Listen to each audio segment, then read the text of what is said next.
Oke, ya. Jadi ini kita membuka cakrawala berpikir dan wawasan ya. Jadi saya tidak pernah eh, membenci siapapun atau mendiskreditkan siapapun terkait tadi yang saya bahas soal awal pertengkaran antara Johann Tetzel dan Martin Luther. Tapi saya menunjukkan sejarahnya seperti apa saja. Oke, Pak Bram, saya berikan kesempatan Pak, mungkin ada tanggapannya terkait sejarah yang saya tadi singgung, di mana banyak saudara-saudara kita dari denominasi, mungkin denominasi Bapak tidak, yang mengatakan, oh, Katolik Roma itu menjual surat pengampunan dosa. Silakan Pak. Oke, kalau sekali lagi ya, kalau tadi kan dalam perjalanan jadi sinyal saya terputus gitu. Ya, kalau dalam hal ini posisi saya ya sebagai orang Katolik untuk mengungkap sejarah ya, untuk meluruskan apa yang dipahami oleh Katolik. Memang itu adalah hak dan tanggung jawab dari Katolik untuk melakukan itu. Dari organisasi manapun akan melakukan hal yang sama gitu. Nah, dalam hal ini saya juga tidak berupaya untuk membela Martin Luther dalam hal ini, karena saya juga baca sejarah, tapi saya tidak mau mencoba untuk berpihak kepada Martin Luther ataupun lawan daripada Martin Luther. Tapi faktanya memang sudah sekarang sudah ada dua denominasi, yaitu Katolik dan Protestan. Nah, dalam hal ini saya tidak berkeinginan untuk mengomentari hal itu. Jadi bagi saya adalah teman-teman punya tanggung jawab untuk mengungkapkan apa yang dipahami oleh Katolik dalam peristiwa ini, untuk mengungkapkan kepada publik tentang kebenaran yang diketahui. Biarlah publik sendiri yang akan menilai dan mengambil keputusan.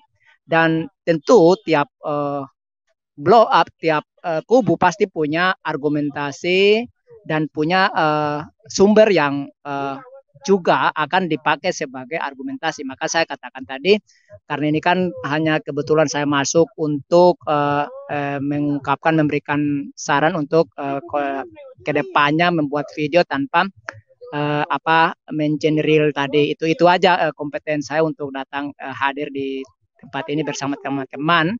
Oleh karena itu saya tidak ingin untuk masuk dalam ranah yang arahnya kepada sebuah debat gitu. Saya nggak mau. Nah, oleh karena bagi saya untuk apa berdebat dengan saudara seiman gitu kan. Tapi kalau berdiskusi saya senang gitu. Nah, oleh karena itu sekali lagi saya pribadi tidak ingin berkomentar lebih banyak tentang hal itu. Nah, jadi bagi saya sih tadi sekali lagi bahwa kita punya tanggung jawab untuk mengungkapkan apa yang sebenarnya terjadi gitu. Nah, biarlah orang yang mendengar, biarlah mereka yang akan melihat daripada apa yang kita ungkapkan itu, sehingga biarlah mereka sendiri yang menilai. Masing-masing kan punya nalar untuk menilai, memutuskan untuk mana sebenarnya yang benar dan mana yang tidak. Saya berpikir seperti itu. Nah, oleh karena itu, untuk teman-teman yang ada di sini, saya tidak terlalu banyak.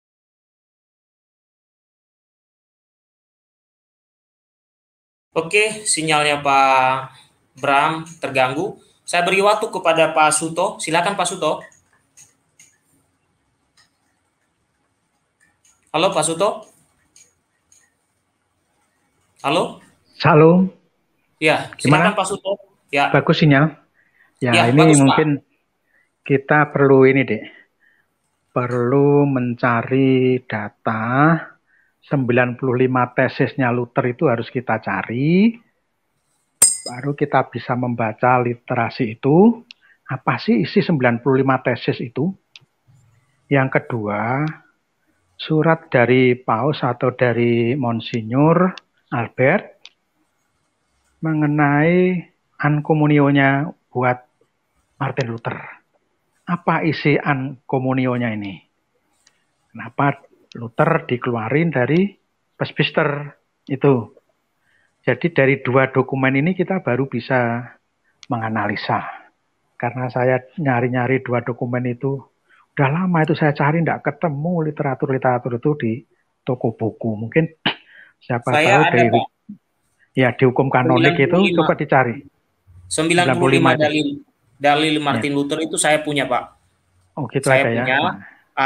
Saya beritahu aja, salah satu yang menurut saya kurang bagus itu ya, dia mengatakan di salah satu dalil itu, saya kurang tahu nomor 1, 2, atau 3 ya, dia mengatakan bahwa karena tindakan Paus yang menyetujui penjualan pengampunan dosa, maka Paus adalah antikristus. Ada di saya kurang tahu nomornya, ada di situ. Jadi ada kesalahpahaman yang sungguh-sungguh fatal di dalam dalil itu, dan saya pernah, kalau tidak salah saya pernah menanggapi, tetapi saya belum pernah membuat di YouTube, tapi di media. Tapi nanti di lain waktu mungkin kita akan kupas, Pak. Ya itu kan karena merupakan tesis deh ya. Kalau yang namanya tesis harusnya kan ada pengujinya. Tapi kenapa waktu dipanggil sama Monsinyur Albert kok nggak mau? Seharusnya kalau gentle dia mengajukan suatu tesis, kan tesis harus dipertahankan kepada penguji kan. Nah, dari sini kita sudah menemukan miskomunikasi antara tesis yang belum diuji. Ya, yang dikhawatirkan tesis yang belum diuji sudah menyebar ke umum. Nah, ini kita harus kita telisik ini. Karena 95 itu namanya tesis kan. Kalau tesis kan perlu diuji kebenarannya. Betul, Pak. Nah, pengujian kita harus kita sesuaikan item-item ankomunionya dari Bapak Paus atau Monsinyur Albert yang memberikan itu. Jadi waktu dia ankomunio, kan berarti dia sudah dikeluarkan dari presbiter kan. Nah, waktu pengeluaran dari presbiter itu kan mesti ada alasan-alasan, dalil alasannya kan mestinya ada. Nah, dari dua ini harus kita komparatifkan.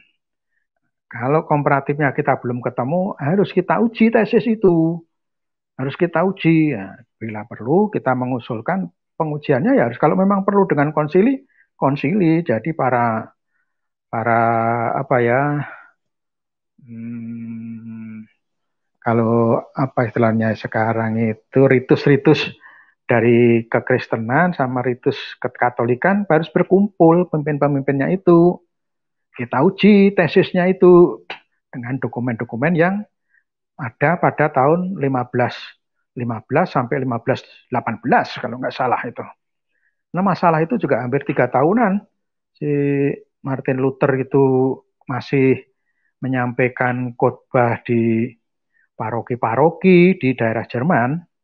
Nah, itu setahu saya pernah ada larangan dari Bapak Paus, itu Martin Luther dilarang memberikan khotbah-khotbah di lingkungan Katolik antara tahun 1517 sampai dari 1515 sampai 1517, kebalik saya. Itu ada larangan dari Bapak Paus, itu ada Magisteriumnya ada, itu surat penggembalaannya ada. Itu saya pernah membaca itu. Tapi saya waktu membaca itu ada di Gramedia, itu buku apa judulnya saya lupa itu. Jadi kita harus menelisik itu agar saudara-saudara kita yang ada di Indonesia minimal tidak mengembangkan tesis 95 tesis itu yang belum diuji sudah berkembang liar. Saya kira mungkin asal-muasalnya dari 95 tesis itu. Karena paling enggak itu zaman dulu masih pakai bahasanya mesti bahasa Latin itu. Nggak mungkin pakai bahasa Jerman, karena sebelum Konsili Vatikan II kan kita masih komunikasinya, kita ibadah pun masih pakai bahasa Latin kan itu. Sebelum tahun 64-65 itu kan kita masih misa aja pakai bahasa Latin itu. Tapi saya masih kecil itu. Jadi saya masih umur sekitar 9 tahun, 8 tahunan, jadi tapi setahu saya masih Latin karena Bapak imannya itu membelakangin umat. Saya masih ingat itu. Ini bahasanya kayaknya bahasa Latin, tidak bahasa Jawa atau bahasa Indonesia lagi. Titiknya mungkin permasalahan ada di 95 tesis ini kayaknya, Dik. Menurut analisa saya itu. Jadi kita cari dulu yang 95 tesis itu, kita translate ke bahasa Indonesia, baru kita terjemahkan, kapan-kapan kita angkat berita 95 tesis itu. Dari saya itu aja menambahnya, Dek. Terima Oke. kasih, berkat dalam. Ya, saya menanggapi Pak Sutowijoyo. Saya pernah berniat untuk mengupas itu dan mungkin sekarang ini karena sudah di YouTube ini, waktu itu saya pernah mengupas sampai 5 sepertinya, 5 tesisnya. Tapi ada di laptop saya sedang rusak satu ini Pak. Di situ ada ininya. Saya ada rencana untuk membenahi dulu laptop ini. Di situ ada datanya semua, termasuk bantahan saya terhadap ada tesis pertama, kedua, ketiga sampai 5 saya sudah berikan tanggapan. Jadi di apa namanya di Word itu saya tulis tesisnya 1, kemudian jawabannya apa. Tesis 2 jawabannya apa di bawahnya. Jadi saya sudah pernah mencoba melihat ya.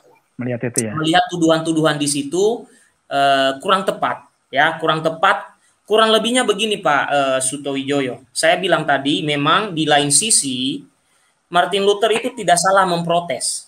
Boleh memprotes karena kata-kata itu kan membangun pemikiran orang bahwa kita harus bayar dulu. Ya kan? Dari Tetzel itu. Tetapi seharusnya dia tidak bisa menyimpulkan seperti itu. Harusnya ketika bermasalah dengan itu, dengan Tetzel atau dengan Johann Tetzel, ketika dipanggil oleh uskup, ya sebelum dipanggil oleh paus kan dia dipanggil oleh uskup Albert yang waktu itu jadi di Mainz ya. Jadi dia tidak datang. Nah, ada juga ini masalahnya. Ada unsur politis yang masuk karena bangsawan-bangsawan Jerman saat itu tidak suka dengan kekatolikan masalahnya. Karena kalau dikupas sih ada sejarah-sejarahnya ya. Maksudnya ada juga unsur-unsur politik dan ekonomi lah di situ ya. Jadi sehingga awalnya lah ya. Ya, awalnya itu sudah banyak itu masalah-masalah. Tapi momentum di mana mereka benar-benar mendukung keterpisahan itu ya ketika Martin Luther itu gitu. Seandainya saja Pak, karena Martin Luther ketika dia membuat dalil pun ada dokumen di mana ada Patriark Gereja Timur ya, Ortodoks dalam hal ini mengirimkan surat kepada Martin Luther memberitahu kepadanya jangan kamu terpisah dengan Katolik. Ini mungkin pernah dibahas oleh Romo Daniel Bambang Biantoro atau Romo-Romo dari Ortodoks. Ada kalau tidak salah dia Patriark yang mengirim itu. Saya tidak tahu, lupa namanya. Dia mengirim surat kepada Martin Luther ketika kejadian-kejadian itu. Dia mengatakan kepada Martin Luther salah satunya adalah jangan sampai terpecah dengan Katolik, ya, diselesaikan secara baik, ya, Kira-kira seperti itu isi suratnya. Tapi meskipun demikian, ya karena desakan tadi ada kepentingan politis di dalam, bangsawan Jerman juga mempunyai kepentingan dan supaya Martin Luther tidak akhirnya dibenci karena mendukung Katolik karena ada sisi politis di sana, maka akhirnya ya jatuh ke situ. Di mana Martin Luther tidak mau rendah hati, mau dialog, mau diskusi terkait kesalahpahaman itu. Jadi yang saya tekankan di sini tidak ada surat-suraan di situ. Jadi selama ini orang itu sembarangan bicara, oh ada surat datang ke rumah orang, oh ini ada surat pengampunan dosa, kamu bayar berapa? Ini ada surat ini, nggak ada kayak gitu. Itu betul itu enggak ada itu deh. Itu enggak ada. Itu karangan itu. Jadi jangan menyebarkan hoaks seperti itu. Maksud saya, yang terjadi itu kesalahpahaman antara kalimat tadi itu. Dan Martin Luther memprotes itu karena ada indikasi seolah-olah kita bayar dulu baru. Itu loh. Baru diampunin. Tapi kan saya bilang Pak Suto, harus dibicarakan harusnya. Itu maksudnya apa? Lalu penyelesaian seperti apa? Kalimat yang bagus seperti apa? Misalnya begitu. Ya, tapi kan maaf deh. Saya interupsi sebentar deh. Ya, silakan Jadi, Pak. Saya pernah waktu jadi ketua paroki di Kalimantan itu salah satu pulau kecil. Itu ada pembicaraan kalau nggak salah di antara 95 itu di item 8 itu Martin Luther memprotes bahwa yang menerima indulgensi itu hanya orang yang masih hidup. Sementara yang sudah menjadi arwah tidak boleh menerima indulgensi, itu diprotes memang benar. Ada itu. Itu kalau nggak salah item 8 dari 95 tesis itu. Tapi seharusnya dari 95 tesis itu kan harusnya kita bicarakan. Tapi terus ada cerita dari pastornya dari orang Italia, tapi sudah wafat sih saya. Itu tinggal 45 tesis yang belum disetujui oleh Roma.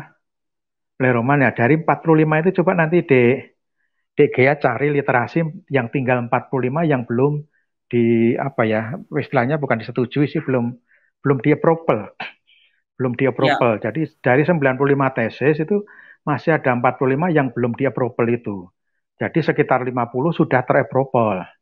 Nah, yang ter-approval itu kira-kira apa, yang tidak ter-approval itu apa, yaitu kita cari benang merahnya di situ. Jadi kita menjelaskan itu betul-betul secara literasi yang betul-betul benar. Jadi kita tidak menduga-menduga.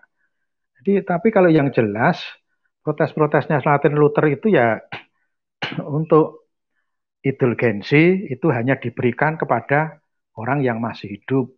Sementara yang sudah menjadi arwah tidak mendapatkan indulgensi. Tapi untuk dari gereja Katolik, indulgensi kepada arwah kan pernah dilakukan oleh Yesus sewaktu 3 malam 2 hari atau hari ketiga bangkit itu kan dia menginjilin para arwah yang masih terbelenggu dalam ikatan tahanan, mulai dari Nabi Nuh ya, mulai itu umat-umatnya Nuh sampai ke Abraham.